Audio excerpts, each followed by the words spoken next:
morning. It's a pleasure to join you today. I want to thank the staff at the Foundation for Scholarly Exchange for your service. And I also want to acknowledge the Fulbright students and scholars who have joined us today as well.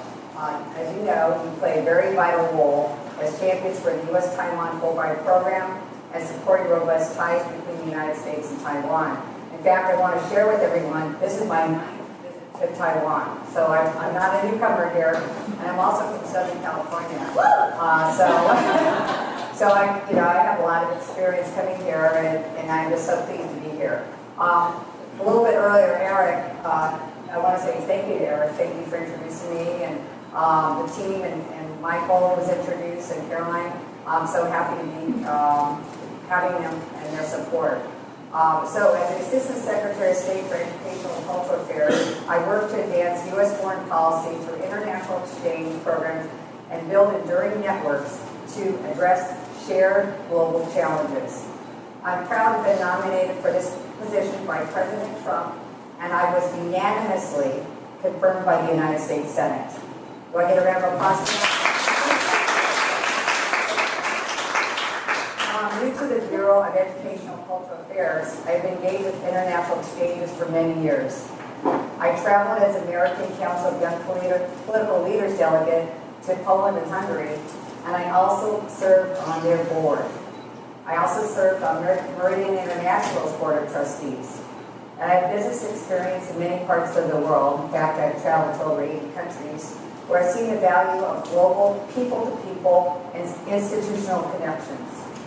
Both from my business career and my time as a full-time university professor at California State Polytechnic University, Pomona, I recognize the importance of educational exchange programs such as Fulbright, which promote study, research, and teaching. Today, I'd like to talk to you about two things before I take your questions. First is Fulbright anniversaries, and second is the importance of exchange programs as part of the U.S.-Taiwan partnership. This year marks the 70th anniversary of the Fulbright program in 8 countries. It was an honor for me to participate recently in celebrations earlier this month at the Embassy of the UK and the Embassy of France. And last year, I understand that we celebrated the 60th anniversary here in Taiwan. So I want to say congratulations to you as well. These celebrations remind us of the tremendous legacy of the Fulbright program in advancing our relations and foreign policy priorities.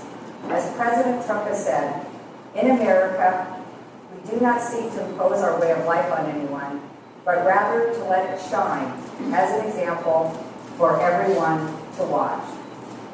State Department exchanges are critical to how we communicate our values as a nation. The U.S.-Taiwan partnership is supported by the past 60 years of people-to-people exchanges. The State Department sponsors a number of academic exchanges in Taiwan, including the National Security Language Initiative for Youth, the Critical Language Scholarship Program. Has anyone ever heard of that program? We have actually 15 critical language. In fact, I was just at the NAFTA conference where I saw Dr. Volpe, and we actually just introduced the 15th critical language, which is Portuguese now, from Brazil. So we find that these critical languages are very important for our global people-to-people exchanges and making the world a safer place. Another important program is the Benjamin A. Gilman Scholarship. Is anyone familiar with Benjamin A. Gilman Scholarship? It's a very important program. And of course, the Fulbright program.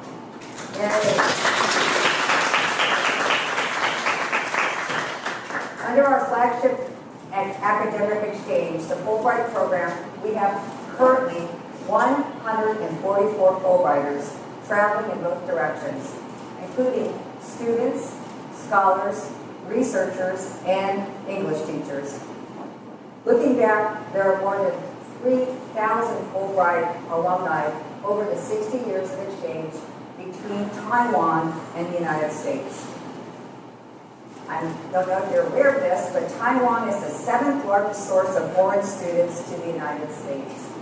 And last year, over 21,000 students from Taiwan attended colleges and universities in the United States.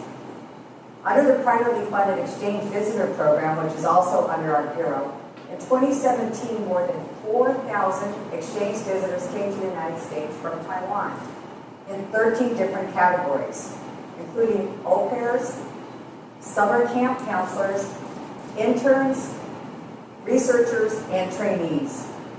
The summer work travel program alone attracted 2,074 college and university students from Taiwan. And perhaps you're not aware of this. This is actually pretty interesting to me. There are now 148 sister cities from the United States and Taiwan. And the Sister City program is in our area as well, connecting our two societies on a local level.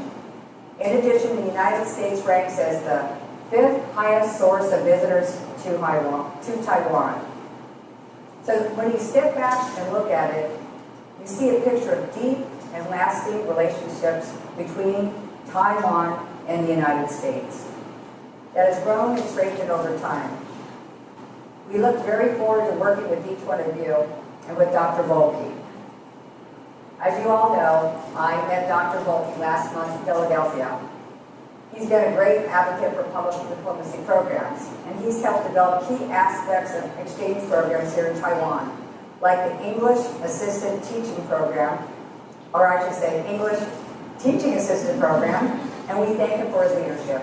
I wasn't able to reveal when I was in Philadelphia that I was going to be here soon, but I shared with him that I was going to be in Taiwan very, very, very soon.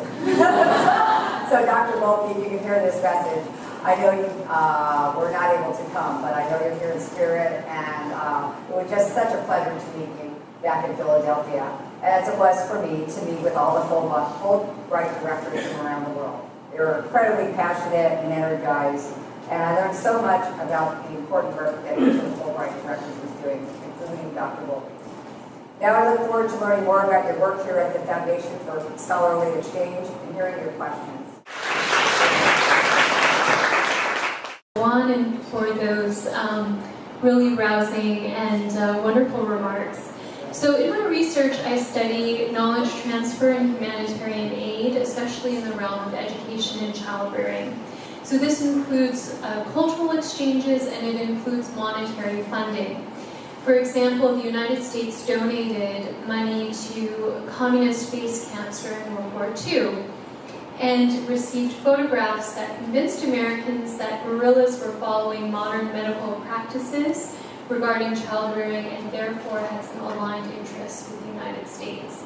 But because of a lack of intercultural exchange and cultural dialogue and even disagreement, Americans did not really engage with communists in the same way that they did with nationalists. And this long history might be part of the reason that the United States has, as you've mentioned, such a good relationship with Taiwan.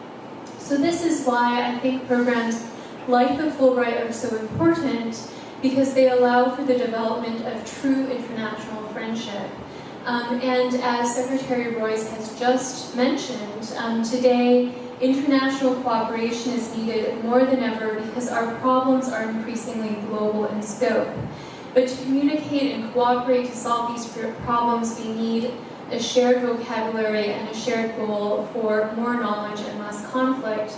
And I hope that I've contributed a little more knowledge by publishing a book that will be coming out in September of this year, submitting 3 articles for peer-reviewed journals, and starting my second book project. So I would really like to thank the Fulbright Foundation for those opportunities. And I think most importantly, I've collected information and developed ideas that I think I can bring back to classrooms in the United States. And I feel that that is really, in fact, the most important part of my mission. So I had actually outlined a little bit more to say, starting with another reason for supporting the work of the Fulbright Foundation is that the United States and the rest of the world now face a critical juncture in a shift away from the Cold War era. And I think that current events really show that, but I think that you've sort of elaborated and outlined that already so eloquently in your opening remarks that I will allow more time for Chris to talk now. Thank you very much. Thank you.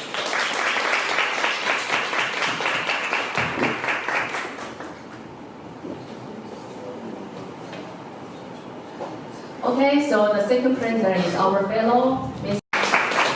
Thank you. Good morning, Assistant Secretary Royce. My name is Christopher Upton. I'm a lawyer and a PhD student at Indiana University Bloomington, studying culture and anthropology.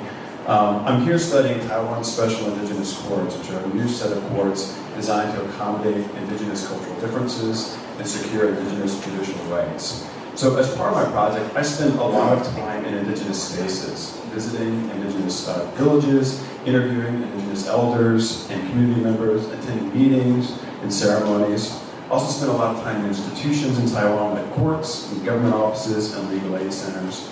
For most people I interact with, I'm the first American they've ever met, and for many of them I'm going to be the only American they ever meet. And this is what I see as one of the critical functions of Fulbright.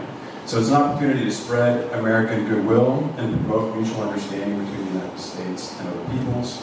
And let me give you a specific example of how this looks on the ground in my research. So as I travel to villages and to different places in rural Taiwan, I'm regularly asked rather direct and hard questions about the United States, its politics, and its intentions. So last October, for example, as I was visiting a Trugu village called Gilman in eastern Taiwan, an 8-year-old boy came up to me and asked why the United States wanted to start a war with North Korea, and explained that he and his friends and the people in the community were very scared about what was going on.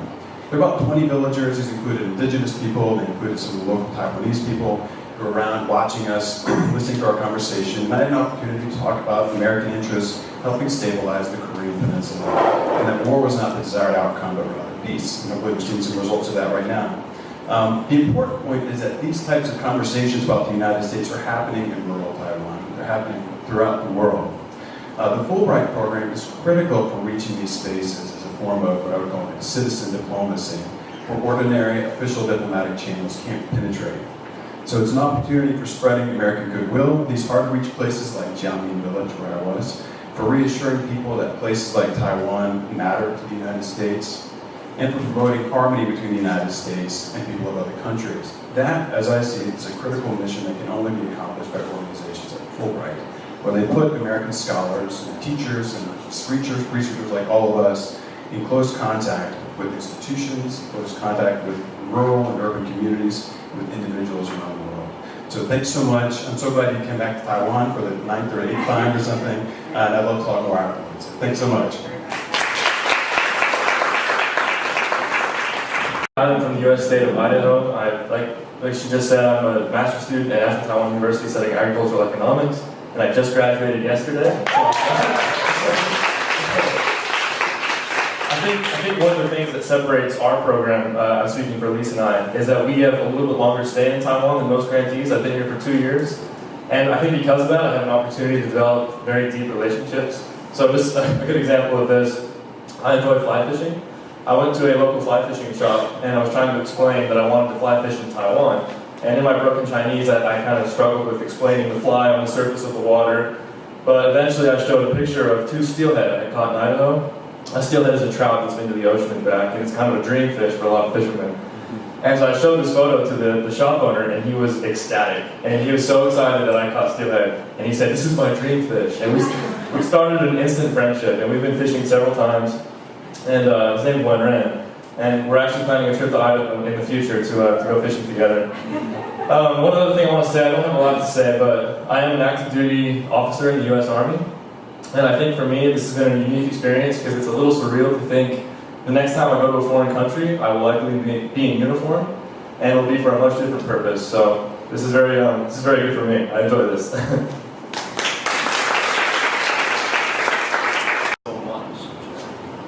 I had to make a PowerPoint for today real quick.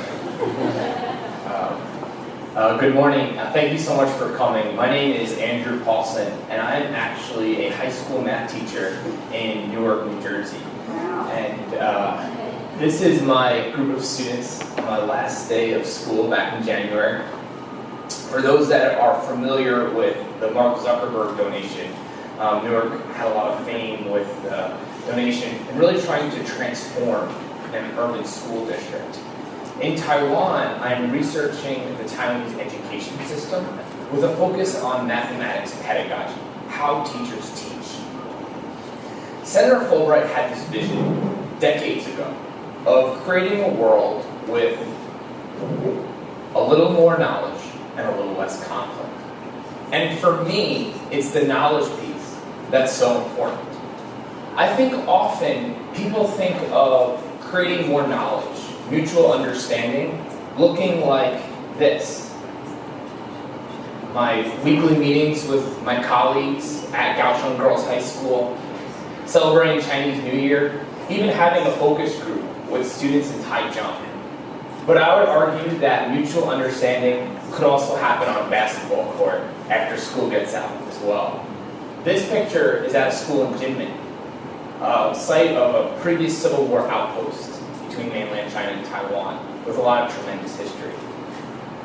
For my last minute, I want to talk about the why. I have so many incredible students. I think of Austin Marisuno, who, born in other circumstances, would be attending some of the best schools in the country. But instead, he attended Eastside High School, a school that graduates 60% of people, and less than 10% go on to a four-year university. And he's currently studying at Duke. Or Natalie studying at Amherst, or Vitor, an undocumented student that's proud of his heritage and is currently studying at Swarthmore. But for me, my honorary little brother is a current junior named Matthew Atiportua. Matthew, a proud Colombian American, is one of the most inspirational students that I've ever met. His father left when he was only 2 years old and has had many, many, many significant personal issues. But in an environment in which many people don't even graduate high school, Matthew aspires to be a doctor. And he actually was a surgeon at a hospital this past summer. And I'm just really, really proud of him. And this was actually his Halloween costume this past year, which I thought was really great. But at the end of the day, when I teach at a school like Eastside High School, an urban school that's been underfunded by systems of oppression for decades, I must ask how we can continue to allow so much to happen. And as I return home to the United States, I think about my group of students and look forward to a day where every kid, no matter which school they attend, where they grew up, or which zip code they live in, have the opportunity to attain a truly transformational education. Thank you very much. Good morning, everybody, especially to Dr. Royce. It's really a huge honor to be here. My name is Sandy Tsai, and I work as an English teacher in Kaohsiung High School. 20 years ago, I worked as an assistant to an American Fulbright professor. And his story of global education really inspired me. And I held that in mind till this day. And then 20 years later, I became a Fulbright teacher too in the US myself. What's the impact that this program brings to me? As Dr. Volke said, Marie, you love stories. I have a very good story to share. This program not only broadened my world vision, but also helped me to find my husband. And now I have a Fulbright daughter as well. So thank the Fulbright Association. So I work as a English teacher and I promote global education in my school. So I do lots of online collaboration projects with students overseas. My previous experience, I used to work with one of the schools in the U.S., but the result was a failure. So I was happy that I got selected, and then I went to the U.S. to broaden my vision about PBL, because my PBL, project-based learning, concept was very limited to just online collaboration. So when I got there, they took us to lots of school visits, which really opened up my vision, because I saw this open classrooms, how the teachers give voice to students, and for the students to be the learning agent to themselves. So I was amazed by that. And I also do a cultural immersion project with my host teachers there, students there.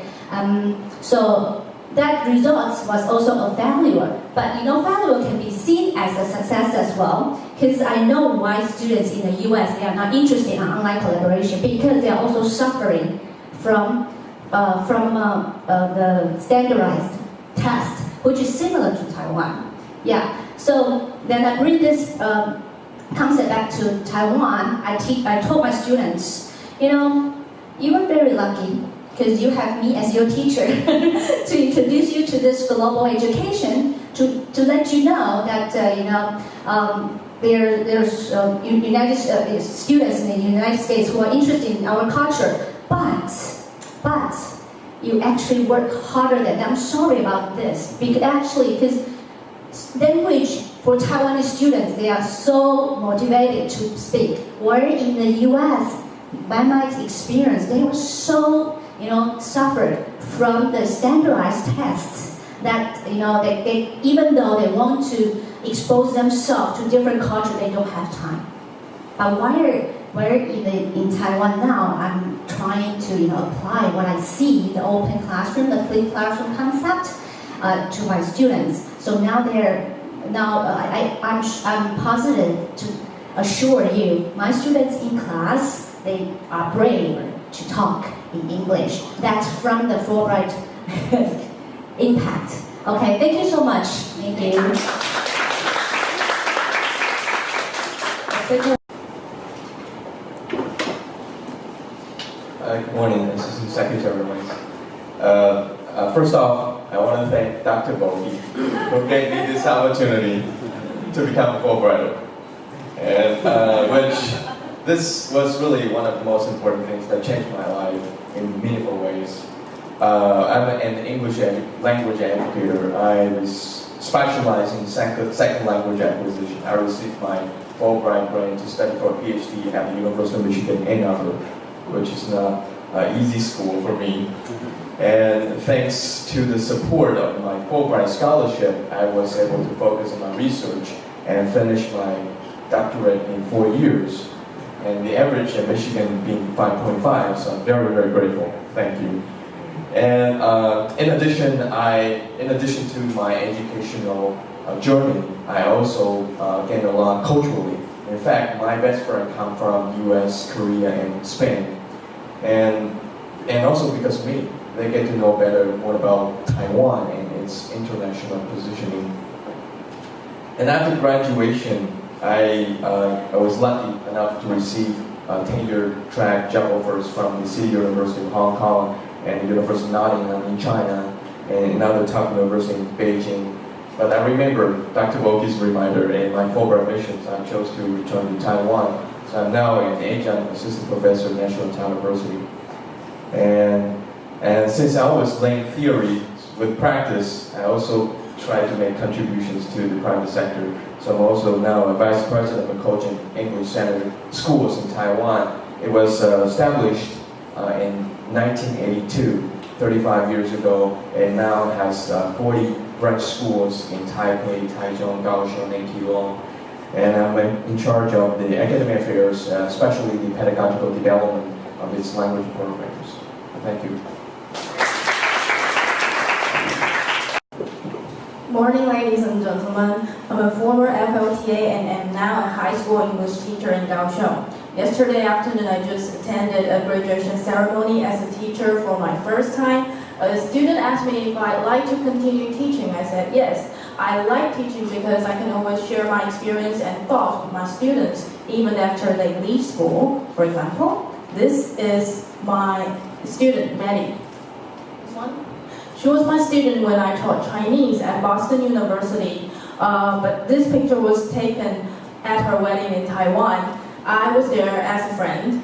So Maddie's first connection with Taiwan started with her first trip to Hualien and Taipei. After I taught her for 1 semester and recommended her to come travel here in Taiwan.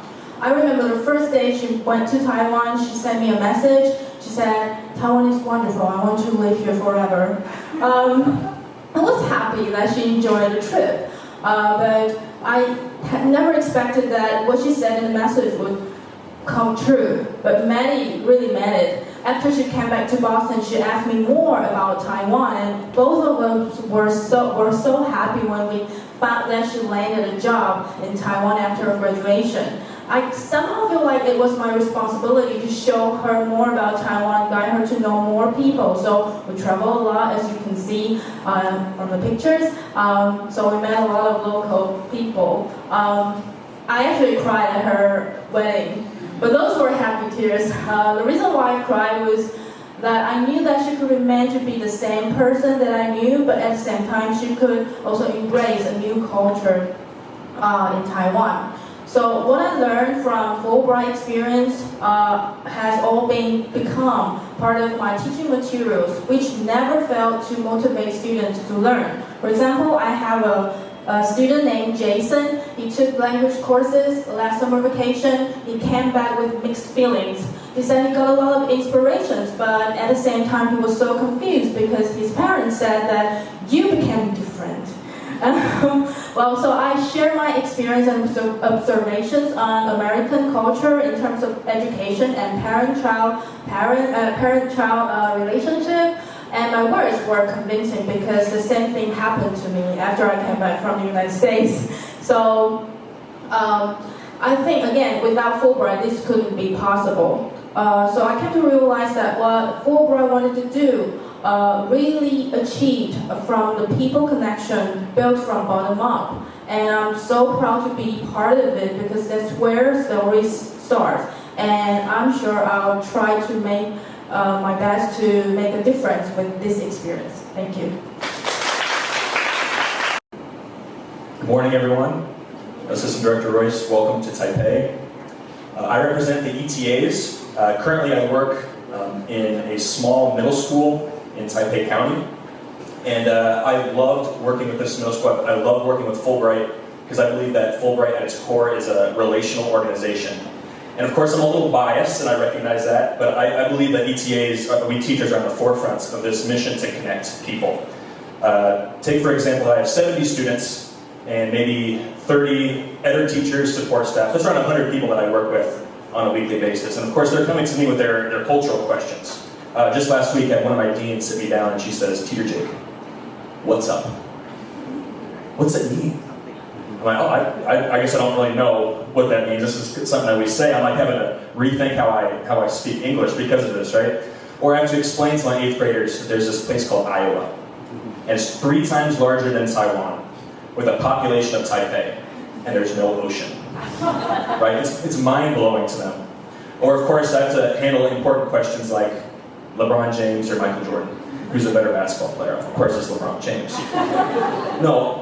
The more that I talk to them, the more the U.S. becomes much more than just news or something they watch on YouTube. It's a living, breathing person, and that living, breathing person cares about them, and I want them to understand that. It's mutual exchange, and as I teach them, I'm also learning from them at the same time, learning from them. I'm learning their cultural traditions, what they like, what they don't like. I'm learning Mandarin right alongside them, and right now my Mandarin levels are around the same level as my 7th graders' English levels. So I can bring my homework to my 7th graders, and they can help me out with it a little bit. So again, for me, Taiwan is no longer a Wikipedia page or a travel brochure, but rather a place where my friends are at. A place where people that I trust are at. People can pick me up at 2 a.m. from the airport when I miss my flight, or finish the rest of my stinky tofu for me. They're my friends, and I know that when I leave Fulbright, I will not be the same person, and I hope that I've made an impact on my students as well. So thank you for your support. Assistant Secretary Royce and thank you so much for being here today. Going last, I feel like I have a responsibility just to welcome you again, and thank you. I hope that we put on a great presentation for you today so you can get a little bit of a taste of what we do here at Fulbright and how much we do value those people-people relationships that you spoke about. I think the ETA program, like Jake, I'm a little bit biased. We are the strongest program in all of Fulbright. And the FSC grant, what I do personally is that I support the ETA program. So being an ETA last year, Fulbright cannot get rid of me, as you can see, 2017 to 2019, so I'll be going on another year as an FSC advisor. But being an ETA, I was able to understand a little bit about that ground-up kind of education system here in Taiwan, learning more about how to implement practical application in the classroom, how to focus on language as a life form to make sure that we understand that English and any language is constantly growing. And how do we make sure that students understand they can contribute to that growth of language and not just be a bypasser or a passive voice in language learning. So I think that's been most important for me in trying to be an TEFL advisor and making sure that I impart that knowledge to the ETAs. I think that for me, Taiwan has been really transformative in just understanding a space of peace, a space of kind of coming into my own. I've had more time here, I think, than ever to focus on what I want, the goals I want to achieve, and how I can work harder to attain those goals. I probably should be doing more research, I think Kelly would like me to do, but that's okay. It's been a little bit, I think, definitely just an experience that I will take back later, and I hope that I can bring more students from inner city environments into Taiwan, understanding the importance of global education, the importance of contributing to solutions for global problems. Currently, I'm working on a diversity initiative for the Fulbright program to help increase the numbers of alumni, increase the numbers of people that come here that represent different communities in Taiwan, or in America to Taiwan, so that we're able to reach out and reach back to other people so they can come forward, they can be part of this program, and make sure we bring a diversified perspective into the Fulbright program. So thank you so much. I hope that you've enjoyed what you hear today, and I'm looking forward to hearing all the questions. Thank you.